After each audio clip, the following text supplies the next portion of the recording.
tal, queridos hermanos? Bienvenidos a una nueva emisión más de Buena Tierra. Hoy pues estamos el Padre Victoriano. Buenos días, Padre Victoriano. Buen día, ¿qué tal? El Padre Jaime. Buenos días, Padre Saludos, Jaime. Y saludos. su servidor, el diácono José Antonio Tame. Y vamos a tener oportunidad de conversar hoy con ustedes ya iniciando un nuevo ciclo dentro de la liturgia, ¿verdad? Porque ya estamos en lo que llamamos normalmente el tiempo ordinario y pues vamos a retomar las lecturas de este tiempo que vimos interrumpidas pues por la Cuaresma y la Pascua. Padre Victoriano, ¿quieres decirnos antes algo antes de proceder a la lectura del texto del Evangelio? Pues solo recalcar o subrayar que pues retomamos la lectura continua del Evangelio de Lucas y pues indicarle aquí a las amigas y amigos que vale la pena poderlo leer de manera completa otra vez. Pues digo, en realidad los evangelios no son larguísimos, entonces es muy fácil poder leer todo el Evangelio de Lucas y luego pues ya a lo largo de este tiempo ordinario largo que le llamamos, ¿no? Retomamos en el domingo 12, ¿no? Del tiempo ordinario y pues ya lo iremos saboreando, gustando poco a poco, entonces conviene leer la obra completa. Y bueno, pues solo retomar, mejor dicho, estamos retomando con un tema central de la predicación de Cristo Jesús, que justamente es el seguimiento de Él que caracteriza de manera que a nosotros todavía nos cuesta trabajo entenderlo, como una secuela de cargar la propia cruz, seguirlo en ese camino que lo lleva pues a la máxima ofrenda hacia el Padre. Muy bien, gracias Padre Victoriano. Pues no sé, Padre Jaime, si nos hagas favor de leer el texto. Sí, claro. Del Evangelio según San Lucas. Un día en que Jesús, acompañado de sus discípulos, había ido a un lugar solitario para orar, les preguntó: ¿quién dice la gente que soy yo? Ellos contestaron: unos dicen que eres Juan el Bautista, otros que Elías, y otros que alguno de los antiguos profetas que ha resucitado. Él les dijo: ¿y ustedes quién dicen que soy yo? Respondió Pedro: el Mesías de Dios. Él les ordenó severamente que no lo dijeran a nadie. Después les dijo: es necesario que el Hijo del Hombre sufra mucho, que sea rechazado por los ancianos, los sumos sacerdotes y los escribas, que sea entregado a la muerte y que resucite al tercer día. Luego, dirigiéndose a la multitud, les dijo: si alguno quiere acompañarme, que no se busque a sí mismo, que tome su cruz de cada día y me siga. Pues el que quiera conservar para sí mismo su vida la perderá, pero el que la pierda por mi causa, ese la encontrará. Muchas gracias, Padre Jaime. Padre Victoriano, una primera reflexión. Sí, pues esta escena que encontramos también en el Evangelio de Marcos, ¿no? Aunque en el Evangelio de Marcos pues tiene una valencia muy fuerte, central, ¿no? Este, este andamiaje a propósito del secreto mesiánico en el Evangelio de Marcos. Si bien aquí no tiene toda esta fuerza, pues es innegable, como decía en la introducción, que pues es un tema central en el Evangelio. Y en Lucas lo veremos ahí encaminado hacia Jerusalén. En Lucas nada más hace un solo viaje a Jerusalén Jesús y tiene pues toda esta carga de ir al encuentro de dirá el Evangelio más adelante, pues toma la firme decisión de encaminarse a Jerusalén. Y entonces, es como dijéramos, es un momento como de clarificación, tanto para los discípulos, por supuesto, como para Cristo Jesús. Me llama la atención cómo el Evangelio lo presenta en momentos decisivos, pero de manera constante, hablando con el Padre, ¿no? Se retira a un lugar solitario para hacer oración, ¿no? Nosotros sabemos que la oración, pues obviamente, es este encuentro íntimo con el Padre. Y entonces ahí, en ese contexto, o el resultado, vamos a decir, de este diálogo con el Padre, hay esta clarificación de los discípulos, pero también de Jesús. ¿Quién dice la gente que soy yo? No hay que olvidar que nosotros nos vamos conociendo y reconociendo también de cómo nos ve la gente, ¿no? Cómo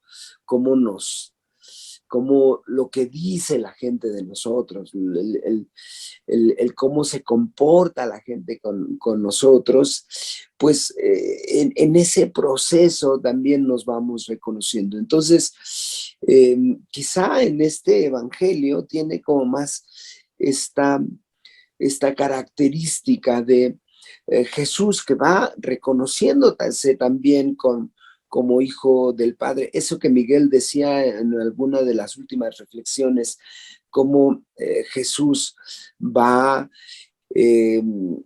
tomando conciencia de la diferencia de relación que tiene con el Padre, ¿no? Entonces hay descubrirse en cómo lo que dice la gente y lo que dice los discípulos.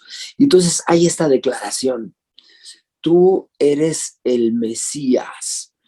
Y claro, no debemos olvidar aquí que los judíos pues tenían esta esperanza de la llegada del ungido del Señor, que eso es lo que significa Mesías, del ungido del Señor, pero pues a la manera, pues como los ungidos, como los reyes, fundamentalmente, ¿no? Los profetas que tenían, pues hay una tarea muy, muy, muy clara en el contexto del pueblo hebreo. Pero había también esta idea de un Mesías, como ya sabemos, pues dado el contexto en el que estaba viviendo el pueblo de Israel, pues un Mesías que restableciera la gloria de Israel, o como esta esperanza, esta expectativa de un pueblo que quería ser reivindicado, porque pues era el pueblo elegido por Yahvé, y entonces pues como que ya les tocaba también estar a la cabeza, guiados por su Dios sobre todas las naciones, ¿no? Entonces había pues como todas estas ideas a propósito del Mesías. Y entonces Jesús hace algo que, como decía en la introducción, a nosotros nos sigue pareciendo, pues, como que nos saca de onda, ¿no? Desconcertante, ¿no? Desconcertante. Porque Jesús les dice, fíjate, primero les dice, no les ordenó severamente que no lo dijeran, ¿no? Porque me imagino yo este proceso. Yo cuando leía este evangelio pensaba al Getsemaní, ¿no? Que es un momento muy doloroso, ¿no? En algunos de los evangelios sinópticos dice hasta, estoy triste hasta la muerte, ¿no? Hay un desgarre interno por lo que va a suceder en unas horas. Entonces, hay todo este proceso de ir entendiendo también la voluntad del Padre. Entonces Jesús les dice, es necesario que el Hijo del Hombre sufra mucho, sea rechazado por los ancianos, los sumos sacerdotes y los escribas, es decir, todos los que contaban, ¿no? Todos los meros, que sea entregado a la muerte y que resucite al tercer día, ¿no? Hay este anuncio de un mesianismo que es totalmente otro, ¿no? Totalmente otro. Me parece que es el Evangelio de Marcos, donde le dice Pedro a Jesús, oye, pero no, ¿cómo te va a suceder esto a ti? Oye, no, si estábamos esperando que fueras el mero. Y entonces hay este cambio dramático, donde Jesús se pone más a la saga del siervo sufriente, ¿no? de la profecía de Isaías, que de un caudillo glorioso, triunfante, que pudiera restablecer la gloria de Israel. Entonces, ante eso no habrá un desconcierto que solo se aclarará pues hasta Pentecostés, ¿no? Prácticamente. Por eso Lucas dirá, pues estaban los discípulos ahí escondiditos porque tenían miedo, ¿no? Entonces, no hay una, pues no hay una claridad. Yo creo que los mismos discípulos pues lo fueron entendiendo, pues como digo, hasta la efusión del Espíritu Santo. Y a nosotros nos toca, porque la tercera parte de este evangelio, pues, que dice, si alguno quiere acompañarme, que no se busque a sí mismo, que tome su cruz de cada día y me siga, ¿no? Pues el que quiera conservar para sí mismo la vida la perderá, pero el que la pierda por mi causa, ese la encontrará. Y entonces ahí está toda la caracterización de la vida cristiana. La vida cristiana que es en esta asunción de la cruz, ¿no? Hay que asumir la cruz para poder seguir a Cristo. Y ahí pues yo creo que necesitamos insistir, subrayar que la cruz no la podemos caracterizar solamente como sufrimiento, ¿no? Como sufrimiento, cualquier sufrimiento, todo sufrimiento, sino que eso que en este evangelio aparece como la renuncia a sí mismo. Y cuando el que se busque a sí mismo perderá la vida. Y entonces, pues ahí me parece que tiene que ver con todos esos elementos que me llevan al egoísmo, al egocentrismo, a mi comodidad, a mi placer, a mi propio prestigio, a afirmar mi propio poder, ¿no? Y entonces, es decir, eso que Miguel luego dice como la cruz es un sistema, ¿no? Que nos ayuda a la convivencia desde otro lugar, porque obviamente si yo me pongo como el centro del universo, como el centro de la cuestión, o como el único que sabe, como el que llega y ordena, como el único que puede decir lo que está bien o lo que está mal, pues no hay modo de poder tener una convivencia humana pues mínimamente aceptable, ¿no? Porque ahí pues hay una cerrazón que es imposible. Y entonces, por una parte, es cómo yo no puedo descolocarme del centro, incluso de mi propia historia, porque ahí pues el centro no puede ser otro que Dios. Y eso es el punto, me parece, central de toda esta dificultad, tanto de Jesús como de los discípulos, de ir entendiendo el, el, el mesianismo de Cristo Jesús. ¿Cuál? Por eso decía que resuena la plegaria de Getsemaní, ¿no? Pero no se haga mi voluntad, sino la tuya, Padre, ¿no? Entonces, Dios, la voluntad de Dios es lo que está al centro de esta revelación y es justamente lo que Cristo Jesús viene a hacer. Es decir, la voluntad del Padre. Y ahí, pues, esa es la dificultad nuestra. Por eso, eso es lo que nos hace sufrir, ¿no? Porque lo más inmediato, lo más natural, lo más automático es querer afirmarme, querer que se haga mi voluntad, querer controlar, dominar, etcétera, etcétera, y no ponerme más al servicio de la voluntad de Dios, que exactamente la voluntad de Dios pues tiene que ver con la salvación, con el bienestar, con la paz, con la posibilidad de compartir, de ser bondadosos, de perdonar, ¿no? Es decir, pues la vida cristiana es un estilo de vida que nos podría conducir, si nos animamos a vivirla, pues a una convivencia humana mucho, mucho, mucho más creativa, pacífica, de progreso, de justicia y de todo eso que tantas veces pues vamos predicando. Pues espero no haberme confundido mucho.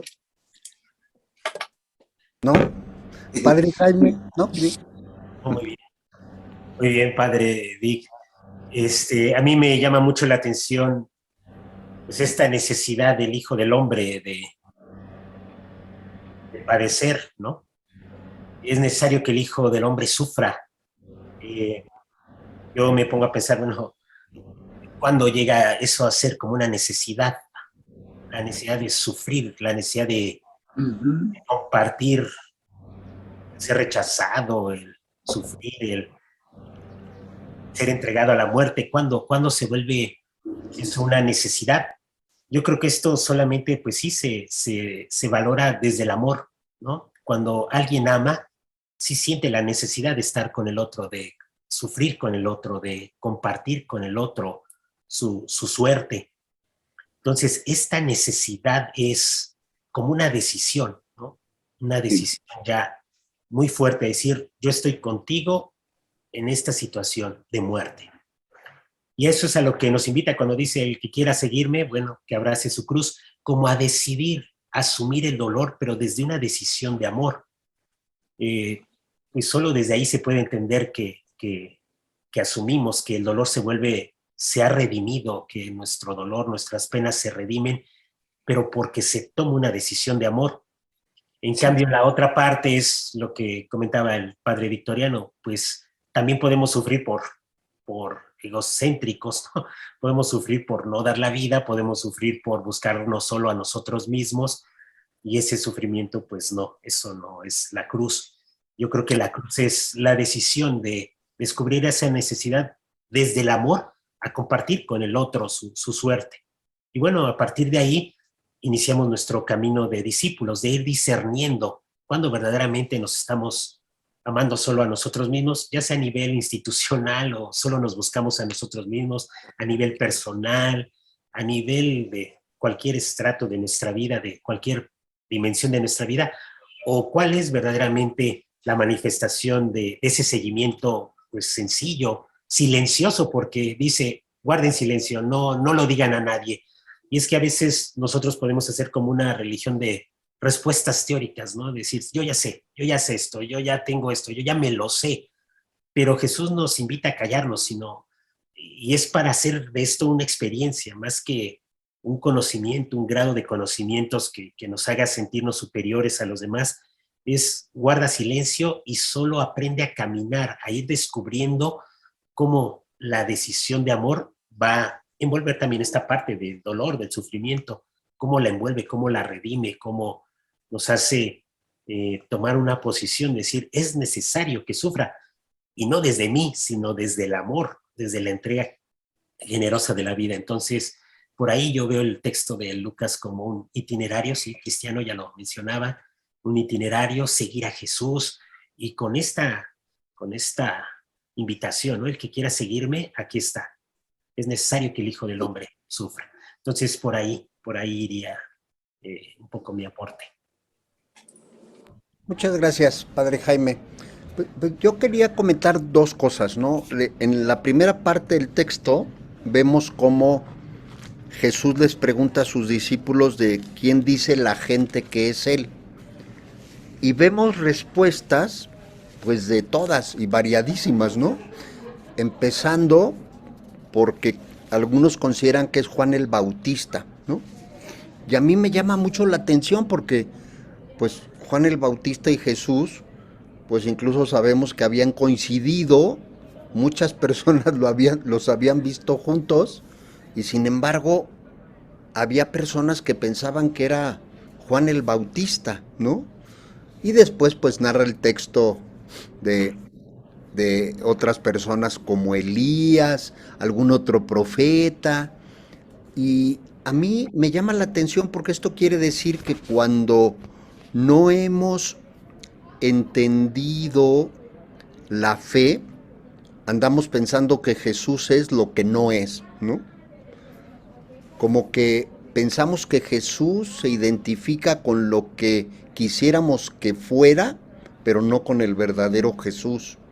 Y eso pues ocasiona serias dificultades, empezando por mí mismo, ¿no? Porque al no comprender y entender bien realmente quién es Jesús, pues ando un poco extraviado.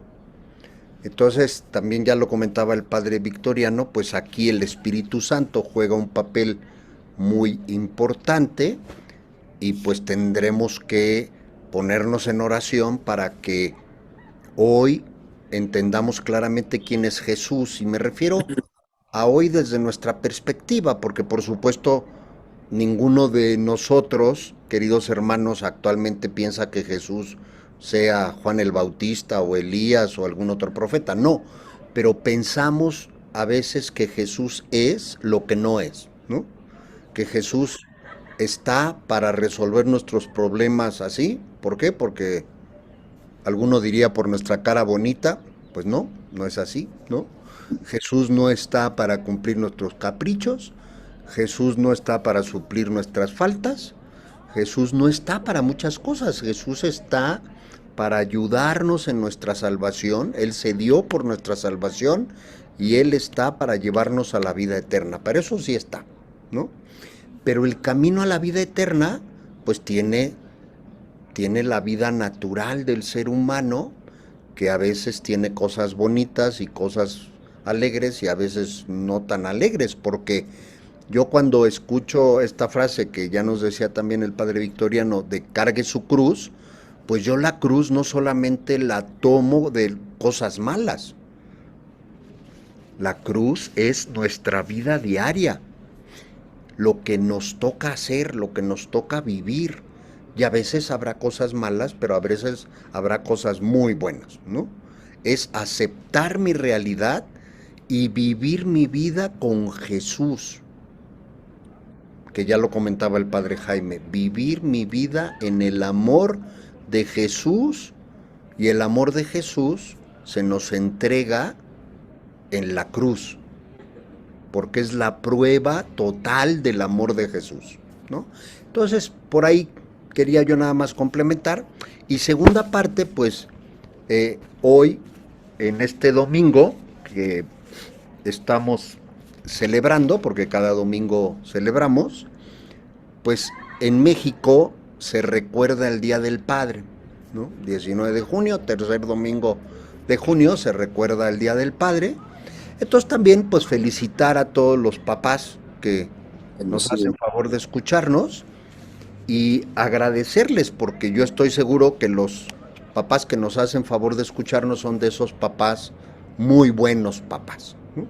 Entonces, pues pedir nuestras oraciones para que Dios los siga bendiciendo y los siga pues inspirando para que esa paternidad que Dios les regaló pues la sigan ustedes ejerciendo de mejor manera que como hasta hoy la han ejercido. Padre Vic, ¿un comentario? Pues pensaba mientras te escuchaba que efectivamente mi respuesta a la pregunta ¿quién soy yo? Pues dice también de mí, ¿no? De cómo me sitúo ante el otro, y en este caso ante Cristo Jesús. Por eso tú decías, pues no es el que cumple mi capricho, no es el que, ¿no? Pero como también, como me implica, mi propia respuesta me implica, pues corro el riesgo de pues crearme un Dios a mi imagen y semejanza, y no al contrario, ¿no? Me cuesta trabajo, obviamente, pensar que se puede ganar perdiendo o vivir muriendo, porque la lógica del Evangelio, pues es esa, como esto que Jaime apuntabas muy bien sobre la necesidad de sufrir, ¿no? Él da el itinerario, esto me lleva a la resurrección, pero pues hay que pasar por. Y entonces, creo, invitaría a que reflexionáramos, pues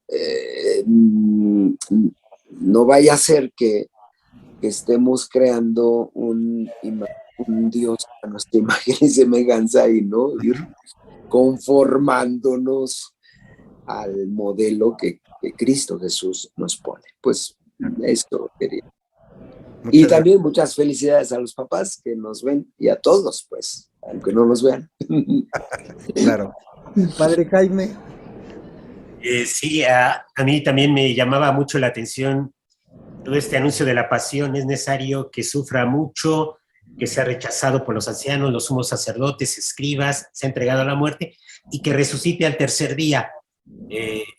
Una primera impresión es que, bueno, Jesús ya sabía que iba a resucitar, entonces, como si tuviera ya todo el script ahí hecho. Pero no, esto de que resucite al tercer día, pienso que es esta expresión de confianza en que el Padre va a actuar. Uno ama, uno se entrega, uno se involucra en el sufrimiento del otro, pero no con sus propias expectativas de ser yo el que va a salvar, sino es el Padre. Al tercer día resucitará. Yo pienso que es esa expresión de confianza de Jesús en el Padre que va a actuar, en el Padre que salva, en el Padre que va a terminar dando la respuesta definitiva, ¿no?, a la entrega generosa del Hijo, que es su muerte en la cruz. El Padre responde resucitándole de entre los muertos. Entonces, es como esa confianza del Hijo. Es decir, sí, es necesario que el Hijo del Hombre sufra, se sumerja en estas situaciones del dolor humano, y la confianza en el Padre. Él es el que responde al final de cuentas en esta decisión de entrega generosa. Por ahí yo iría también aportando nada más eso. No, muy bien, muy bien. Pues muchas gracias. No sé si quisieran algún comentario final, ¿no? Pues queridos hermanos, ahí está nuestra propuesta de reflexión para el Evangelio de este siguiente domingo, y pues esperamos verlos pronto. Cuídense mucho, que Dios los bendiga, y nos veremos, si Dios quiere, la próxima semana. Hasta luego. Bendiciones. Bendiciones.